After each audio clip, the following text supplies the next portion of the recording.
Менің атым Бақытжан, осы Алматы қаласының тұрғынымын.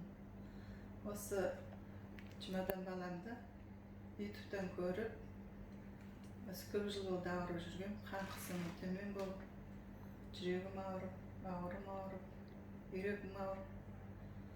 Содан осы жүрек қалауымен осы баламды көргеннен кейін осы жерге ем алуға келдім. 10 күн ем алдым.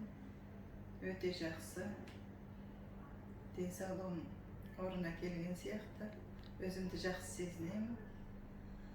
Шөп дәрілермен емдеді. Жаңағы қан қысымы өте төмен болған. Қазір бәрі жақсы, қалпына келді. Капельница қойды 10 күн. Шөп дәрілерді ішіп жатырмын. Алған емім енді шипа болса екен деп Алладан тіледім. Осы Алладан сұрадым. Осы аурудан қалай жазыламын? Алла өзі осы шипа болады деп өзім сондай жүрек қалауымен келдім. Ауырған адамдар осы араға келіңіздер. Ем алыңыздар. Шөптерімен, таза шөппен емделеді. Көп адамдар келіп емделіп кетіп жатыр. Бәріне шипа болып жатыр. Аллаға мыңда шүкір. Осындай баланы бізге жолықтырған, кездестірген.